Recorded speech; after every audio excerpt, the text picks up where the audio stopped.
할렐루야. 예수 그리스도 이름으로 하나님 말씀 증거하겠습니다. 자, 우리 먼저 하나님 말씀 찾겠습니다. 요한계시록 21장 2절에서 8절 말씀 찾겠습니다. 요한계시록 21장 2절에서 8절 말씀, 신약성경 421쪽입니다. 요한계시록 21장 2절에서 8절 말씀 제가 봉독하겠습니다. 요한계시록 21장 2절. 또 내가 보매 거룩한 성 새 예루살렘이 하나님께로부터 하늘에서 내려오니 그 예비한 것이 신부가 남편을 위하여 단장한 것 같더라. 내가 들으니 보좌에서 큰 음성이 나서 가로되 보라, 하나님의 장막이 사람들과 함께 있음에 하나님이 저희와 함께 거하시리니 저희는 하나님의 백성이 되고 하나님은 친히 저희와 함께 계셔서 모든 눈물을 그 눈에서 씻기심에 다시 사망이 없고 애통하는 것이나 고가는 것이나 아픈 것이 다시 있지 아니하리니 처음 것들이 다 지나갔음이러라.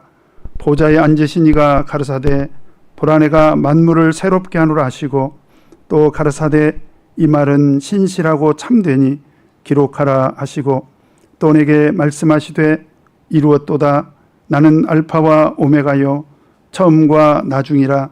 내가 생명수 샘물로 목마른 자에게 값없이 주리니 이기는 자는 이것들을 유업으로 얻으리라. 나는 저희 하나님이 되고 그는 내 아들이 되리라. 그러나 두려워하는 자들과 믿지 아니하는 자들과 흉악한 자들과 살인자들과 행음자들과 술객들과 우상 숭배자들과 모든 거짓말하는 자들은 불과 유황으로 타는 못에 참여하리니 이것이 둘째 사망이라. 아멘.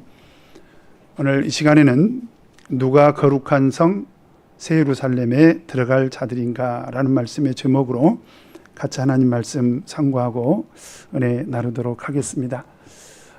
근본 영혼의 주제가 뭐였죠? 근본 영혼의 주제. 여기 써져 있네요. 누가 땅에서 구속함을 받은 자들인가. 말세에 나타날 하나님의 구속에 대해서 공부를 하고 있는데요. 사실 이건 정말 중요한 문제입니다. 왜냐하면 우리 구원이 달린 문제예요. 남의 얘기가 아닙니다. 계시록 많이 안다고 해서 상 주는 거 아니에요. 계시록에 나타난 하나님의 구속을 알고 내가 하나님의 구속 안에 있는 사람인지 아닌지를 근본 영은혜를 통해서 정확하게 아는 것이 정말 중요합니다.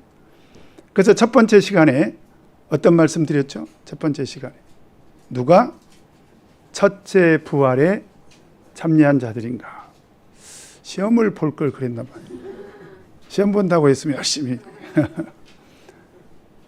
사실은 구속으로 따져보면 이건 정말 단순한 것입니다. 그게 뭐죠? 예수 그리스도 이름으로 세례를 받는 것을 말하는 거예요. 그러면 두 번째 시간은 뭐였습니까? 두 번째. 누가 하나님의 인맞은 자들인가. 그래서 이마에 도장 받아야 된다고 그랬죠? 그게 뭐예요? 성령을 받는 것을 말합니다. 성령을 꼭 받아야 돼요. 그 다음에 세 번째. 누가 자기의 옷을 지키는 자들인가. 그래서 제가 옷 세 벌 마련해 드렸어요. 옷 세 벌 다 기억하시죠? 첫 번째가 뭐였습니까? 히마티오. 그건 언제 입혀주시죠? 세례 받았을 때 입혀주시는 의의 옷입니다. 두 번째가 스톨레. 스톨레는 뭐죠? 환난의 시기를 극복한 성도들에게 입혀주시는 옷입니다. 스톨레. 이건 더러워지면 빨아야 돼요. 히마티오는 더러워지면 못 쓰게 돼요. 그래서 이 두 가지를 구별을 해야 됩니다. 그 다음에 세 번째, 비시노스. 이건 뭐라고 그랬죠? 옳은 행실. 그래서 이것은 내가 어린 양의 혼인잔치에 예복으로 준비를 해야 돼요. 그래서 우리가 옳은 행실로 비시노스를 반드시 준비해야 된다라는 말씀을 드렸고요. 오늘 새벽에는 네 번째 시간으로 어떤 말씀 드렸죠? 누가 땅에서 구속함을 얻은 자들인가? 이 땅에서 구속함을 얻은 자들의 두 가지 특징이 있다고 그랬어요. 두 가지 특징. 첫 번째는 뭐라고 그랬습니까? 어린 양과 함께 서 있다고, 서 있어. 지금 이렇게 제가 서 있지 않습니까? 그런데 이렇게 땅에서 서 있는 걸 말하는 게 아니라 거기서 서 있다는 단어는 어떤 경우에도 흔들리지 않는 그런 신앙을 말하는 거예요. 어떤 경우에도 흔들리지 않아요. 어떤 경우에도. 누가 뭐라고 해도, 하늘이 무너져도, 땅이 꺼져도 흔들리지 않는 그런 신앙. 그 다음에 두 번째 특징이 뭐라고 그랬습니까? 어린 양이 어디로 가든지. 이 모습을 잘 기억해야 돼요. 어린 양이 어디로 가든지 항상 따라가는 신앙입니다. 그래서 바로 그 두 가지 특징 가진 사람이 땅에서 구속함을 얻은 자들의 특징이다 라고 이렇게 말씀을 드렸습니다. 이제 오늘은 마지막 강의입니다. 누가 거룩한 성 새 예루살렘에 들어갈 것인가. 근데 우리가 이제 계시록을 하나님의 계시의 책으로 알고 있지 않습니까? 그리고 하나님께서 계시된 내용을 보면 마치 영화를 보여주듯이 하나님께서 지금 계속 이상을 보여주고 계세요. 이상을 계속 보여주고 계시는데 바로 마지막에 보여주시는 마지막에 보여주시는 이상이 뭐냐면 거룩한 성 새 예루살렘입니다. 그래서 그 거룩한 성 새 예루살렘의 모습을 방송 카메라로 찍듯이 이렇게 하나님께서 쫙 찍어서 이렇게 쭉 보여주고, 그리고 거룩한 성 새 예루살렘의 모습을 다 보여주시고 나서 화면이 딱 꺼집니다. 그러니까 마지막 엔딩 장면이에요. 거룩한 성 새 예루살렘은 계시록에 등장하는 마지막 이상 장면이다 라고 하는 거죠. 자, 그래서 먼저 이 거룩한 성 새 예루살렘은 도대체 어떤 곳인지를 먼저 제가 간단히 좀 설명을 드리도록 하겠습니다. 이 거룩한 성 새 예루살렘의 모습은 계시록 21장 2절에서 22장 5절까지 기록이 되어 있어요.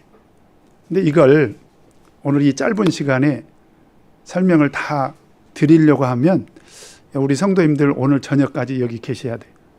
어때요? 그렇게 해도 되겠습니까? 마음이 없는 소리 하시네.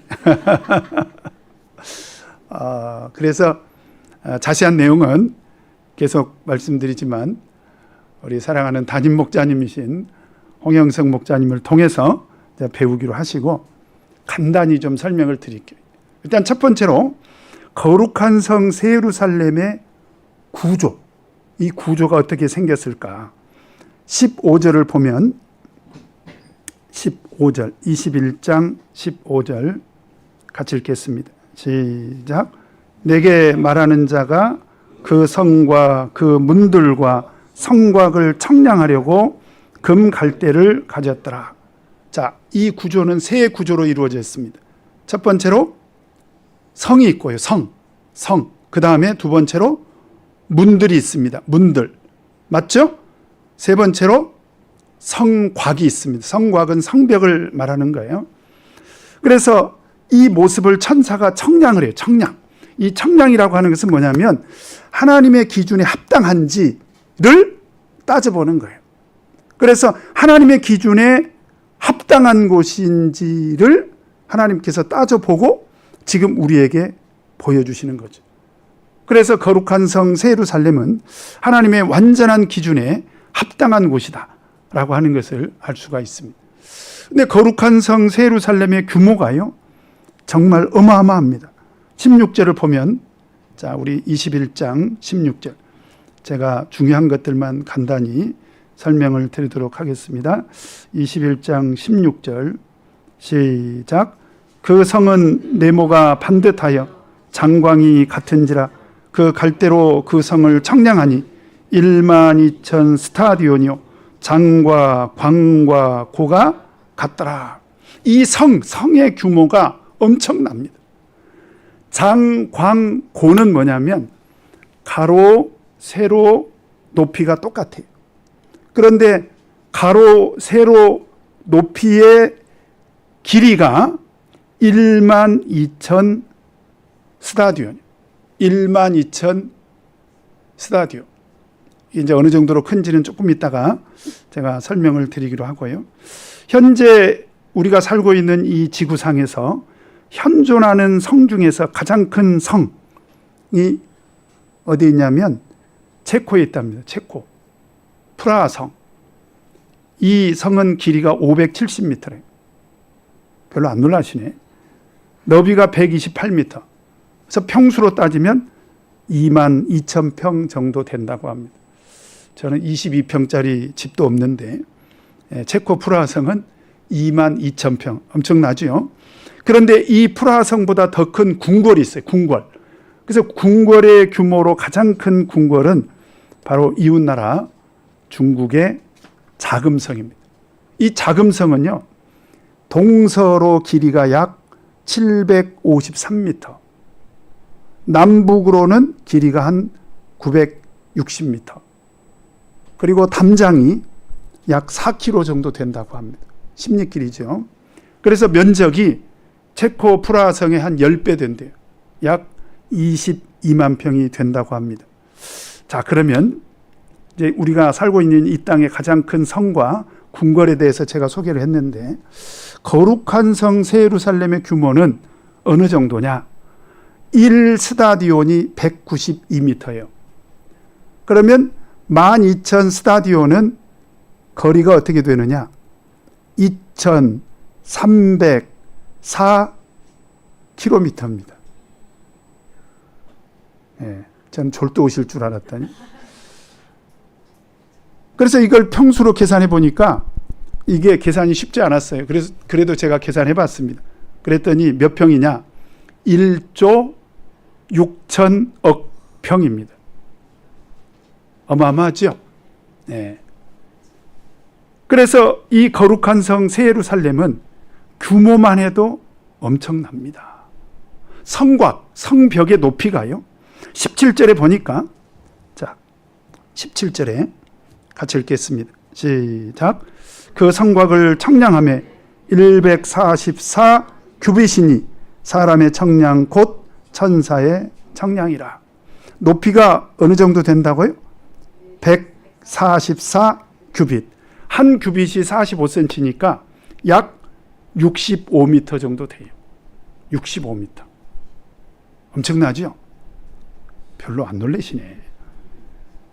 그 다음에 문은 12절에서 13절을 보니까, 자, 12절, 13절 같이 읽겠습니다. 시작. 크고 높은 성곽이 있고 12문이 있는데 문에 12천사가 있고 그 문들 위에 이름을 썼으니 이스라엘 자손 12지파의 이름들이라.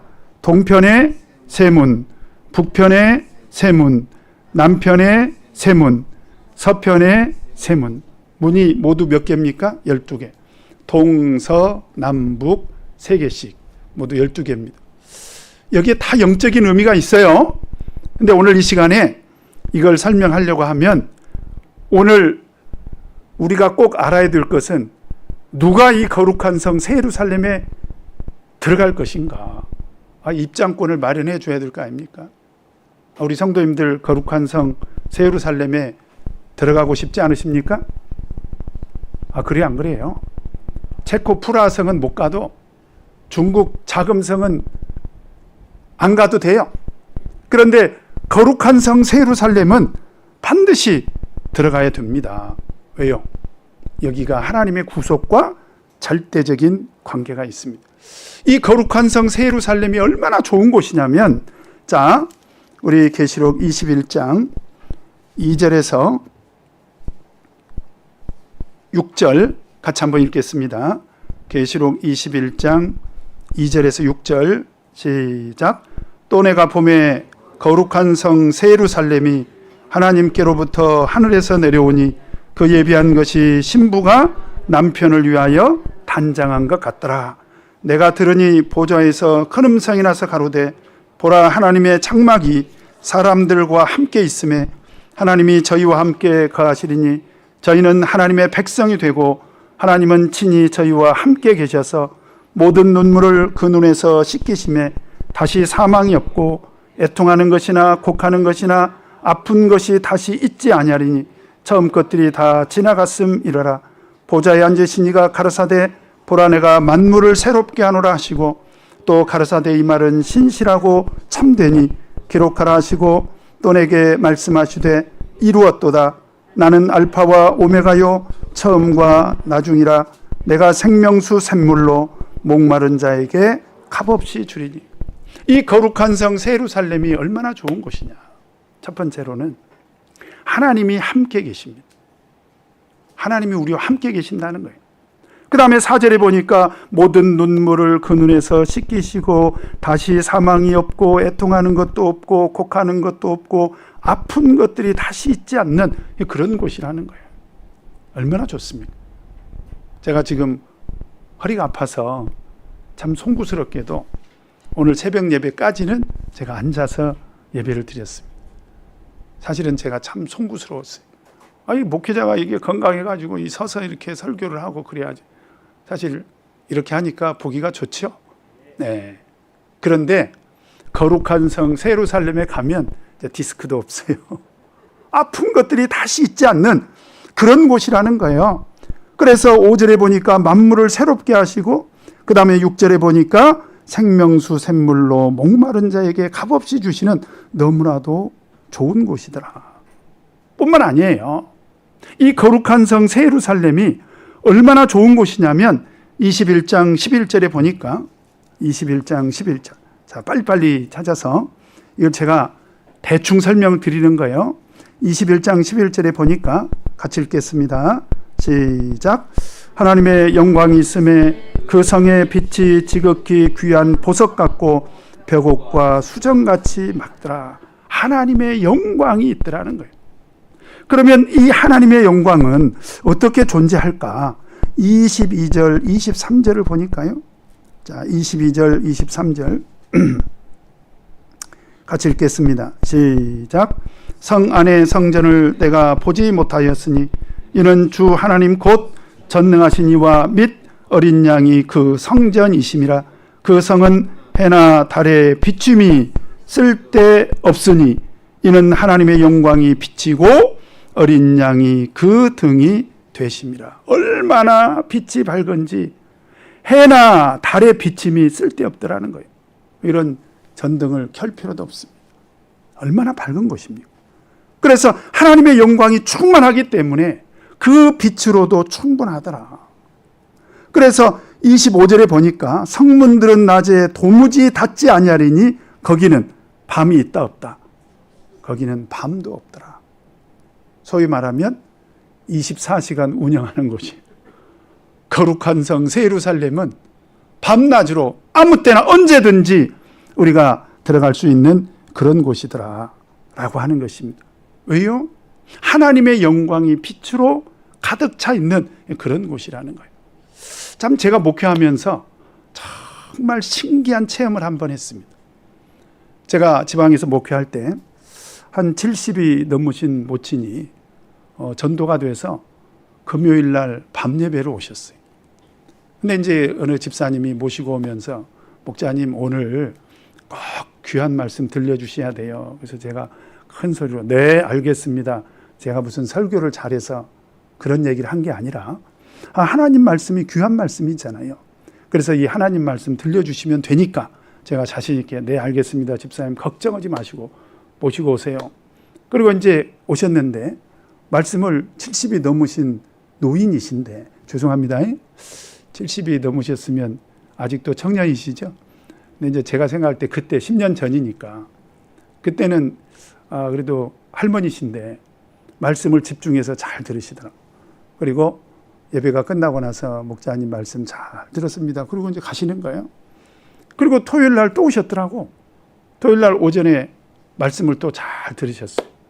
그리고 점심을 먹고 오후에 성경 공부가 있는데 그 성경 공부까지 참석을 하고 그리고 이제 가시려고 마당에 섰는데 갑자기 이 어르신이 우시는 거예요. 갑자기 이렇게 우시니까 제가 좀 당황스러웠습니다. 근데 이제 그 모친이 보니까 사연이 있더라고요. 어떤 사연이 있냐면 얼마 전에 그 아들이 죽은 거예요. 여러분, 아들이 죽으면 어떻게 된다고 합니까? 부모가 죽으면 땅에 묻고 자식이 죽으면 가슴에 묻는다고 하지 않습니까? 그 가슴의 응어리를 어떻게 할 수가 없어서 막 견딜 수 없는 그런 고통 가운데 있는데 어떤 분이 와가지고 절에 가서 49제를 지내보라고 하더래요. 그래서 정성껏 49제를 지냈대지요. 그런데 아무 소망이 안 생기더래요. 그래서 때려쳤답니다. 이거 헛것이다. 그리고 교회로 와서 금요일 날 저녁, 안식일 오전, 안식일 오후 이렇게 3번 예배를 드렸는데 세상에 할머니께서 소망이 생겼다는 거예요. 목자님, 저도 이제 소망이 생겼어요. 저도 예수 믿고 천국 갈래요. 이런 얘기를 하는 거예요. 얼마나 신기한 일입니까? 그리고 그날부터 이 모친께서 예배를 열심히 참석하시는데 사실은 그분은 그 동네에 사시는 분이 아니라 타지에서 우리 집사님 일을 돕기 위해서 잠깐 오신 분이에요. 잠깐 오신 분이 잠깐 지내는 동안에 화요일 예배도 오시고 금요일 예배도 오시고 안식일 오전 예배 참석하시고 안식일 오후 예배 참석하시고 하여튼 몇 주를 열심히 이렇게 예배를 참석하시는데 어느 날 저녁에 제가 또 설교를 하고 있는데 그날 또 이제 참석을 하셨죠. 근데 이제 제가 설교를 하면서 이렇게 설교를 열심히 하고 있는데 우리 교회 어느 성도님께서 계속 손을 들었다. 왜 그래요? 아프니까. 그래가지고 막 이렇게 두드리고 막 손을 들었다 놨다. 근데 그분이 경제적으로 너무 어려워서 금요일 날 저녁은 예배를 참석하지만 안식일은 예배를 참석을 못해요. 그래서 제가 그 모습을 보고 제가 너무 마음이 아파서 예배 끝나고 마지막 기도 때 우리 형제님 앞에 나와서 안수 좀 받으세요. 제가 막 그렇게 고통스러워하는 모습을 보고 그래서 이제 안수 좀 받으세요 그랬더니 그 집사님이 그 옆에 있는 어르신한테 집이도 가서 안수 받아. 이제 성령을 받아야 된다 이거죠. 교회 나온 지 몇 번 되지도 않았는데 집이도 가서 안수 받아. 그러니까 나오셨더라고. 그리고 이제 두 분이 앞에서 딱 기도를 하고 제가 이제 안수하려고 딱 갔는데 막 이렇게 기도를 하고 있는 거예요. 보니까 성령을 받으셔 버렸어요. 제가 가서 안수도 하기 전에 얼마나 마음이 급하셨는지 성령을 자기 자리에서 받으셔 버렸어요. 얼마나 충만하게 받으셨는지 정말 너무너무 감사하고 너무 기쁘고 정말 너무 감격스러워서 어떻게 말로 형용할 수가 없어요.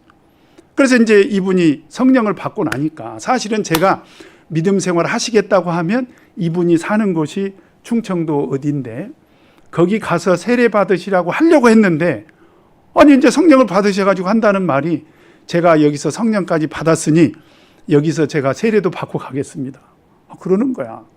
제가 생각할 때는 거기 가서 세례를 받고 그 교회 성도님들하고 좀 친해지고 거기서 신앙생활을 하셔야 될 것 같은데 아니라고. 저는 꼭 여기서 세례를 받고 가겠다고. 그러시라고.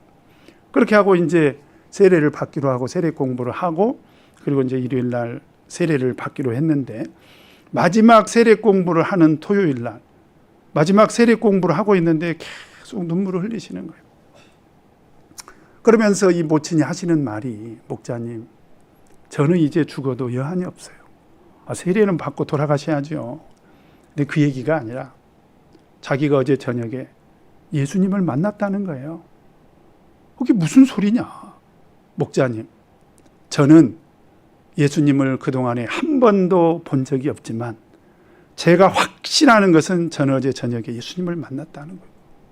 그래서 무슨 소리입니까? 자려고 누웠대요. 그런데 갑자기 이렇게 노크 소리가 들리더래요. 벌떡 일어났대요. 그래서 문을 열어보니까 아무도 없더래요. 이게 뭐냐.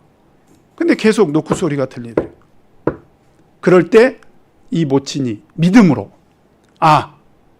예수님이 오셨구나. 그런 확신이 들더래요.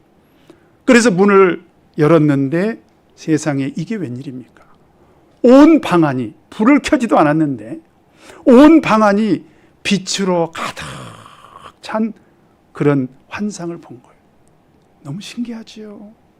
그래서 세례받기 전날 하나님께서 안심해라, 걱정하지 마라, 내가 영원토록 너와 함께 있겠다, 이렇게 하나님께서 격려해 주신 거예요. 위로해 주신 거예요. 그리고 그 다음날 이 모친은 세례를 받으시고 지금 충청도에 있는 모 교회에서 정말 행복하게 신앙생활을 하고 계십니다. 제가 그분의 환상을 체험한 이야기를 듣고 그렇구나, 계시록에 있는 거룩한 성 새 예루살렘이 바로 하나님이 빛으로 가득 차 계시는, 하나님께서 영광으로 계시는 바로 그곳이구나, 제가 그걸 깨닫게 됐습니다. 여러분, 이 거룩한 성 새 예루살렘 얼마나 좋은 곳입니까? 꼭 가고 싶으시죠? 그래서 오늘 입장권 마련하고 가셔야 돼요. 자, 그래서 내부를 좀 보여드리면 22장에 가서 보면 거룩한 성 새 예루살렘의 내부의 모습을 좀 보여주고 있습니다. 1절을 보니까 1절 같이 한번 읽겠습니다. 시작. 또 저가 수정같이 맑은 생명수의 강을 내게 보이니 하나님과 및 어린 양의 보좌로부터 나서 길 가운데로 흐르더라. 잘 보세요. 지금 이 거룩한 성 새 예루살렘에 들어가서 내부를 들어가 보니까 하나님의 보좌로부터 생명수의 강이 흘러내리더라는 거예요. 생명수의 강이 이렇게, 생명수의 강이 길 가운데로 흐르더라. 그래서 강 좌우에 생명나무가 있어 12가지 실과를 맺히되 달마다 그 실과를 맺히고 그 나무 잎사귀들은 만국을 소성하기 위하여 있더라. 12가지 실과를 맺는 그런 생명나무가 있더라는 거예요. 어떤 실과가 맺혔을까요? 복숭아, 사과, 포도, 그건 여기도 있죠. 어떤 실과일지 우리는 알 수가 없습니다. 그러나 분명한 것은 생명나무의 실과가 있더라는 거예요. 근데 여기서 중요한 것은 뭐냐면 바로 여기에 생명수의 강이 흐르더라. 여러분, 여기서 생명수의 강이 뭘까요? 요한복음 7장에 보면 나를 믿는 자는 성경의 이름과 같이 그 배에서 생수의 강이 흘러나리라. 그 생수의 강을 뭐라고 했습니까? 하나님의 성령이라고 말씀하고 있죠? 그렇죠? 자, 그런데 또 하나 제가 간증을 드린다면 우리 참예수교회 안에서 일어난 참 신기한 이적입니다. 지금으로부터 한 60년 전에 어느 자매님이 남편의 직장을 따라서 교회가 없는 저 시골로 이제 정근을 가게 됐어요. 남편은 하나님을 안 믿고, 근데 우리 이제 자매님만 하나님을 믿는 우리 참예수교회 성도님이셨는데 이사를 가고 보니까 참예수교회가 없는 거예요. 내 신앙도 유지를 해야 되겠고, 내가 어떻게 하면 여기서 나 혼자라도 한 영혼이라도 전도를 할까. 그래서 늘 기도하면서 고민하는 중에 옆집 아주머니하고 아주 이제 친해졌어요. 그래서 옆집 아주머니하고 같이 일도 도와주면서 이제 같이 친해졌는데 어느 날 꿈을 꿨는데 계시록 22장의 꿈을 꾼 거예요. 그 집의 마당을 가로질러서 생명수의 강이 흘러나오는 그런 꿈을 꾼 거예요. 그래서 이 모친이 옳거니 하나님께서 이 가정 구원하실라나 보다. 그래가지고 자기가 신앙생활 했던 목자님을 모셔가지고 이제 전도를 했습니다. 어떻게 됐을까요? 세례받고 성령 받고 그때부터 전도의 문이 열려가지고 그 교회가요, 신도가 200명 이상이 전도가 됐습니다. 그 교회가 어디냐면 수문교회입니다. 제가 88년도에 신학을 했는데 88년도에 신학할 때는 수문교회 신도가 200명이 넘었어요. 이게 엄청난 일입니다. 여러분 한번 생각해 보세요. 하나님께서 한 영혼을 구원하시는 것으로 시작해서 몇 명이 됐다고요? 200명이 됐습니다. 이게 하나님의 구속의 역사입니다. 그래서 오늘날 우리에게 왜 하나님께서 이런 기적을 경험하도록 허락하시는가? 이것은 거룩한 성 새 예루살렘을 통해서 하나님의 구속의 역사가 확실히 이루어진다고 하는 것을 우리에게 미리 보여주시는 거예요. 미리. 그러면 여러분 분당에는 지금 생명수의 강이 흐르고 있습니까? 말랐습니까? 흐르고 있습니까? 말랐습니까? 흐르고 있잖아요. 그러면 하나님께서 구원하시기로 작정한 이 백성들, 하나님께서 반드시 이곳으로 모아주십니다. 믿으십니까? 그걸 꼭 믿으시고 앞으로 열심히 전도하시기 바랍니다. 자, 그러면 이 거룩한 성 새 예루살렘의 정체가 궁금하지 않습니까? 자, 그 부분에 대해서 설명을 드리도록 하겠습니다. 먼저 21장 2절에 보니까 이 거룩한 성 새 예루살렘의 정체가 뭘까? 21장 2절에 보니까 같이 한번 읽겠습니다. 시작. 또 내가 봄에 거룩한 성 새 예루살렘이 하나님께로부터 하늘에서 내려오니. 자, 일단 이걸 정확하게 우리가 이 거룩한 성 새 예루살렘에 대해서 그동안에 굉장히 우리가 좀 막연하게 생각을 했어요. 추상적으로. 그런데 계시록 21장에서는 아주 구체적으로 지금 설명하고 있잖아요. 자, 거룩한 성 새 예루살렘은 어디에서부터 내려왔다? 하늘에서부터. 하늘에 있는 게 아니에요. 하늘에 있는 게 아니라 하늘에서부터 어떻게 했다? 지금 땅으로 내려왔습니다. 하늘에서부터 어떻게 했다고요? 내려왔어요. 내려왔어. 그래서 그 모습을 보니까 그 예비한 것이 뭐라고 되어 있습니까?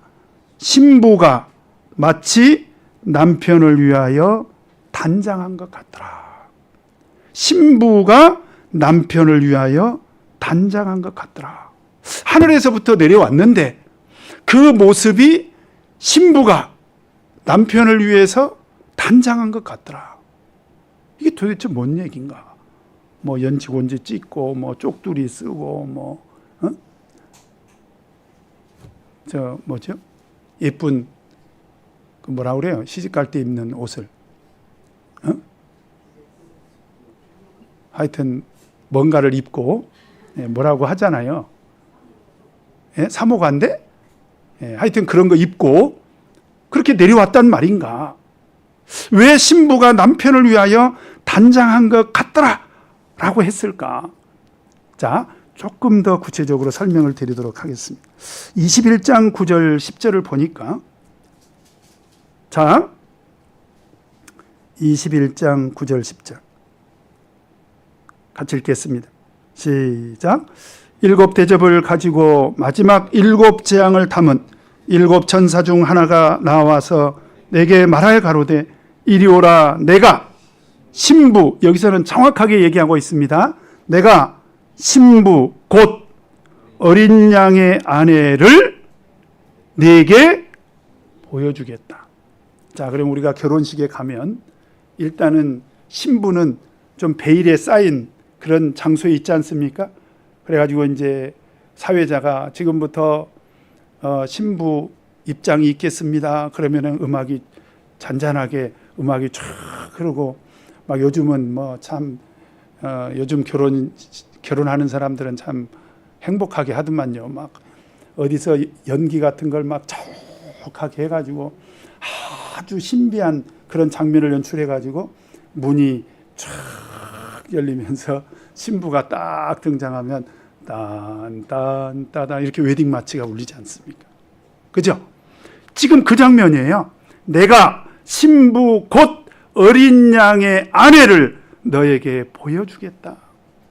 자, 그리고 딴딴따단 이렇게 웨딩 마치가 울리는 가운데 10절에 보니까 어린 양의 신부가 등장합니다. 자, 10절 같이 읽겠습니다. 시작. 성령으로 나를 데리고 크고 높은 산으로 올라가 하나님께로부터 하늘에서 내려오는 거룩한 성 예루살렘을 보이니. 자, 어린 양의 아내는 누구예요? 거룩한 성 새 예루살렘. 안 믿으시네. 성경을 보고도. 다시 한번 묻습니다. 거룩한 성 새 예루살렘은 누구의 아내입니까? 어린 양의 아내. 어린 양의 아내는 무엇입니까? 거룩한 성 새 예루살렘. 거룩한 성 새 예루살렘은 무엇입니까? 어린 양의 아내. 맞죠? 아, 그래요, 안 그래요? 그래서 혼인잔치가 열려요. 자, 혼인잔치가 열리면 어떻게 될까요? 계시록 19장 8절 9절 7절 8절 7절 8절만 읽겠습니다. 계시록 19장 7절 8절 시작. 우리가 즐거워하고 크게 기뻐하여 그에게 영광을 돌리세. 어린 양의 혼인 기약이 이르렀고 그 아내가 예비하였으니 그에게 허락하사 빛나고 깨끗한 세마포를 입게 하셨은즉 이 세마포는 성도들의 옳은 행실이로다 하더라. 자, 여기까지 읽고도 눈치를 못 챘으면 계시록 공부 다시 해야 돼요. 자, 어린 양의 아내는 누구라고요? 거룩한 성 세루살렘.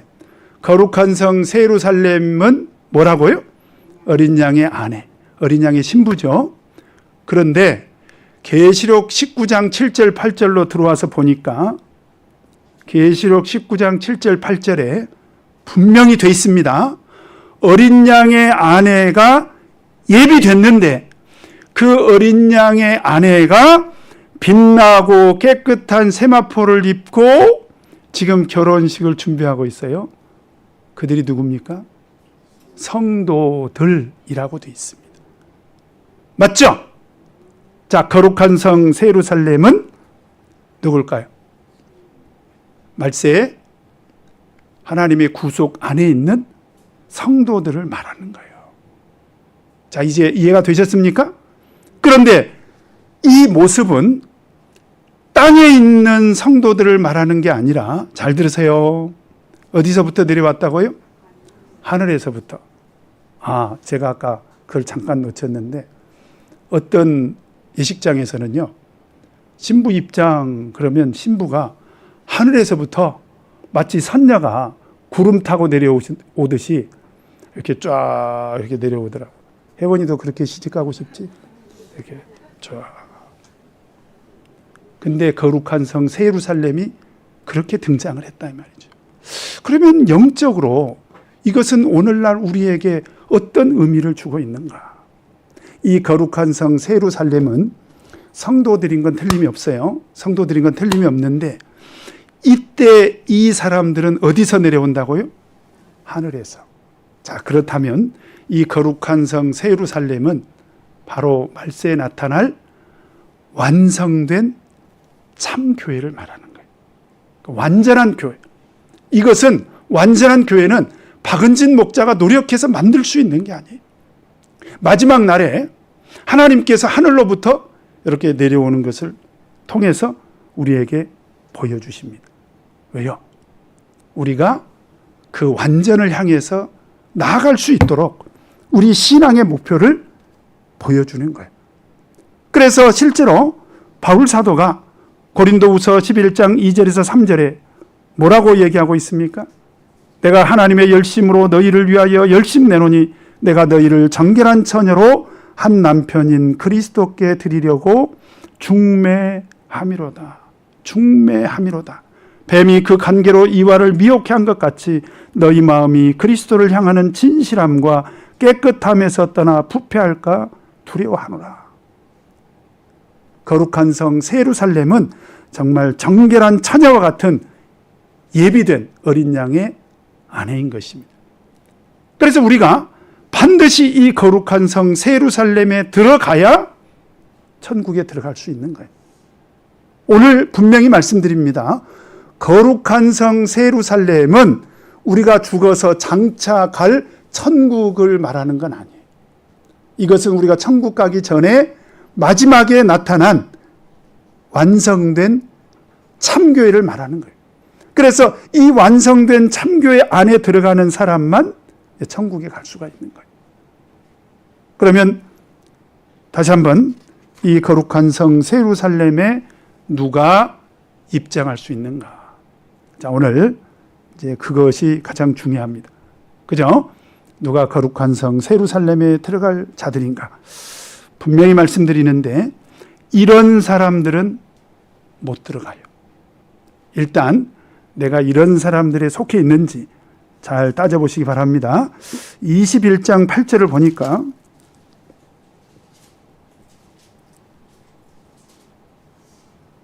(21장 8절) 같이 읽겠습니다. 시작.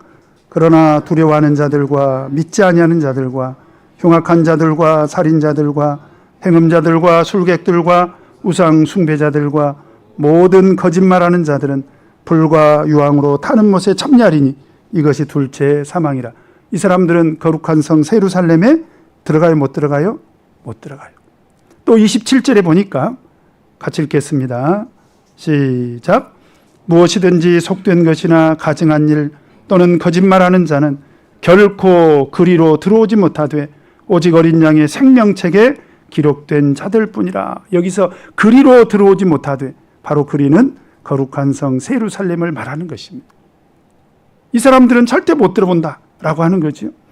그 다음에 계시록 22장 15절에 보니까 계시록 22장 15절 같이 읽겠습니다. 시작. 개들과 술객들과 행음자들과 살인자들과 우상 숭배자들과 및 거짓말을 좋아하며 지어내는 자마다 성 밖에 있으리라. 이 사람들은 절대로 못 들어옵니다. 네, 절대로 못 들어요. 그러면 어떤 사람들이 거룩한 성 예루살렘에 들어올 수 있을 것인가? 자, 지금부터 잘 들으세요. 21장 7절에 보니까 같이 읽겠습니다. 계시록 21장 7절 시작. 이기는 자는 이것들을 유업으로 얻으리라. 나는 저희 하나님이 되고 그는 내 아들이 되리라. 어떤 사람들만 들어갈 수 있다고요? 이기는 자. 뭘요? 우리 성도님들은 세상에 살면서 솔직히 얘기하셔야 돼요. 뭘 이기려고 지금껏 내 인생을 걸고 살아오셨어요? 뭘 이기려고? 어떤 분들은 일본을 이겨야 된다. 그래서 일본하고 하는 것은 가위바위보도 져서는 안 된다. 죄송하지만 그거 의미 없어요. 이기고 지고 하는 것이 무슨 의미가 있습니까? 그죠? 제가 일본 편을 들려고 하는 것이 아니라 우리 성도님들은 뭘 이기려고 했어요? 요즘 애들은 공부로 이기려고 해요. 어쨌든 옆에 있는 친구보다는 내가 공부로.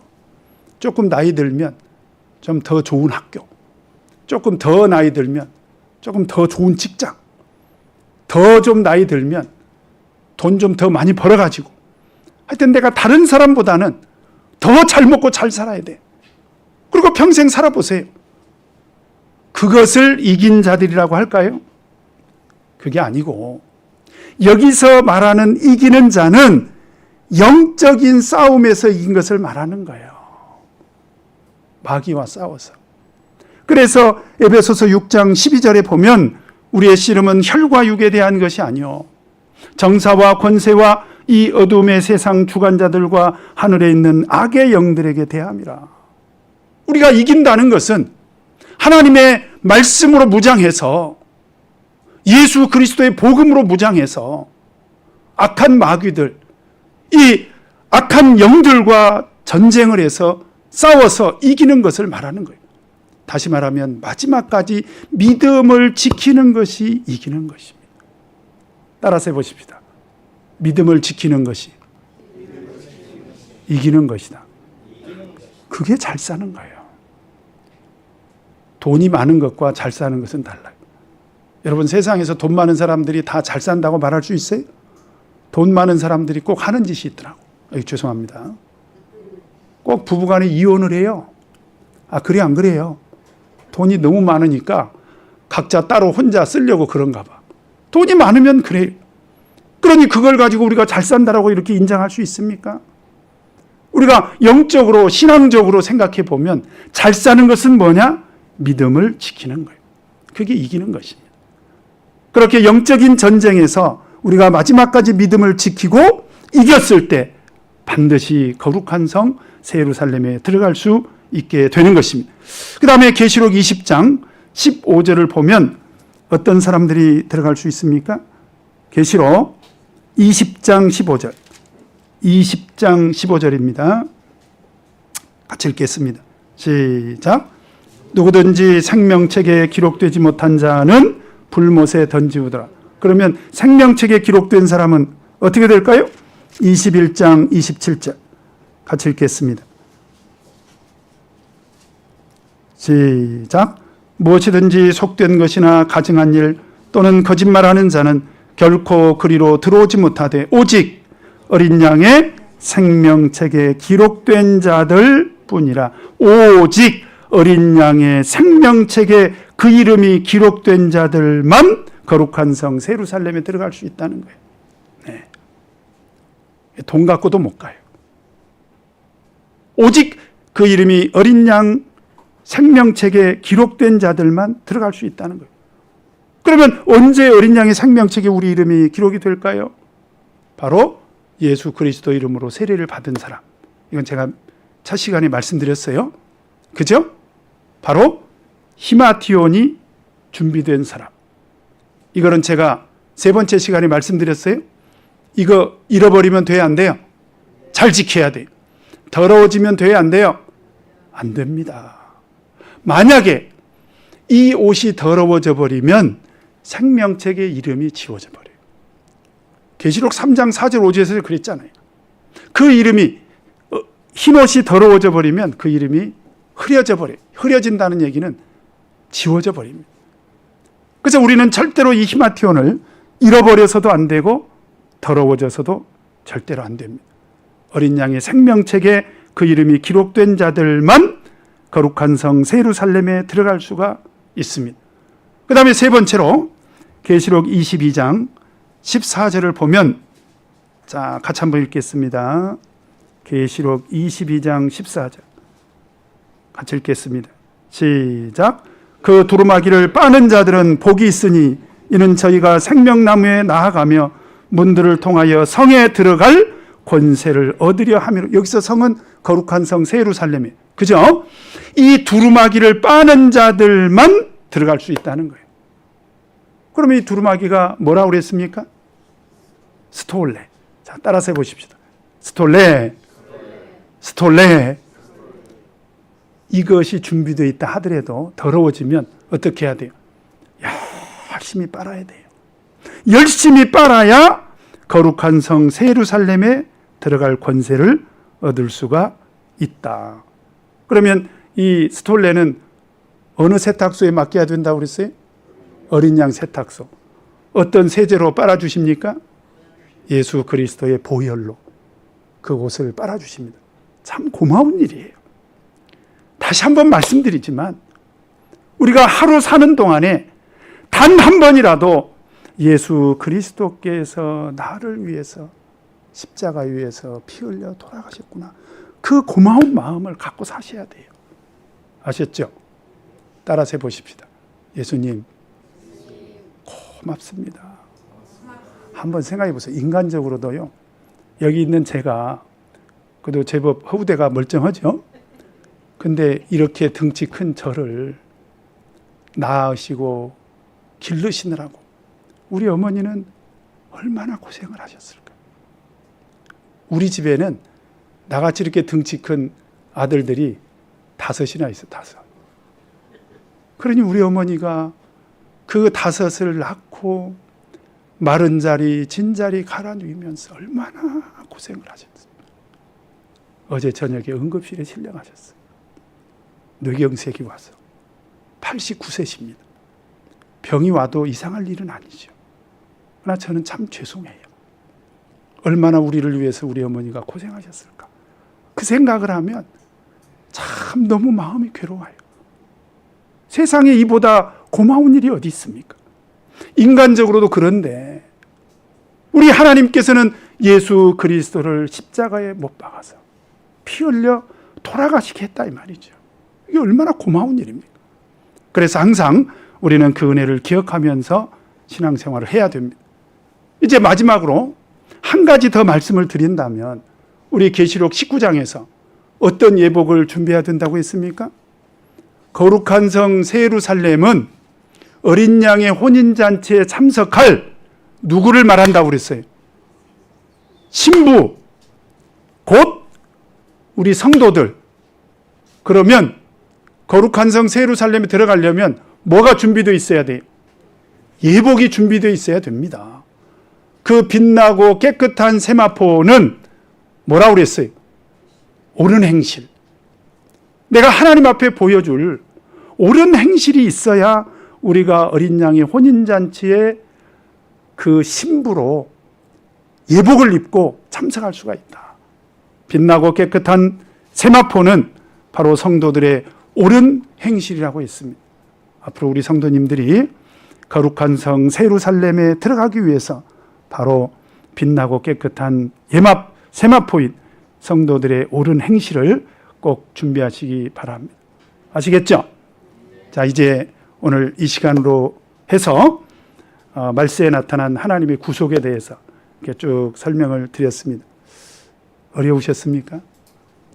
예. 뭐 그래도 중요한 것들은 다 이제 배우셨죠? 가끔씩 어떤 성도들이 저에게 물어요. 목자님은 비전이 무엇입니까? 이제 그렇게 물어요. 우리 성도님들은 혹시 비전이 있습니까? 거의 대부분의 성도님들이 우리 교회 분당교회가 발전을 해야 돼요. 물론 그것도 비전일 수 있습니다. 그런데 성경이 보여준 비전이 있어요. 비전이라는 것은 미래에 되어질 일을 우리가 지금 눈으로 보는 거예요. 맞죠? 이건 확실한 일입니다. 확실한 일. 그렇게 될 수도 있고 안 될 수도 있는 건 비전이라고 하면 안 돼요. 그건 목표라고 하는 거예요. 내가 서울대 들어가는 게 목표다. 들어갈 수도 있고 안 들어갈 수도 있고 목표야 정할 수 있지 뭐. 내가 하버드대 그건 목표지 비전은 아니에요. 맞죠? 분당교회 교회 성장은 목표지 비전은 아니에요. 그러면 분당교회의 비전은 무엇일까요? 바로 거룩한 성 예루살렘에 들어가는 것입니다. 이게 하나님께서 보여주셨잖아요. 그래서 계시록 4장 5장은 설계도예요. 설계도. 이런 하나님의 나라가 있다. 그리고 계시록 21장 22장에 등장하는 거룩한 성 예루살렘은 완성도입니다. 그래서 우리 성도님들이 신앙생활하면서 나는 거룩한 성 예루살렘에 들어가는 것이 내 신앙의 비전이다 라고 하는 그런 비전을 품고 신앙생활 하신다면 우리 성도님들은 거룩한 성 예루살렘에 넉넉하게 걸어서 힘찬 찬양을 부르면서 들어가시게 될 것입니다. 아무쪼록 오나옵기는 우리 하나님 재림나팔 울려 퍼질 때 우리 모든 성도님들 거룩한 성 예루살렘에 꼭 들어가시길 바랍니다. 그래서 옆에 계신 분하고 한번 마지막으로 인사하겠습니다. 자, 거룩한 성 예루살렘에서 만납시다. 왜 밀쳐요? 한 번 더. 자, 거룩한 성 예루살렘에서 만납시다. 네, 우리 다 같이 묵도하겠습니다.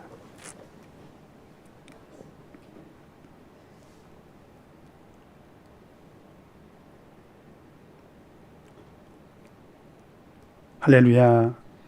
아멘.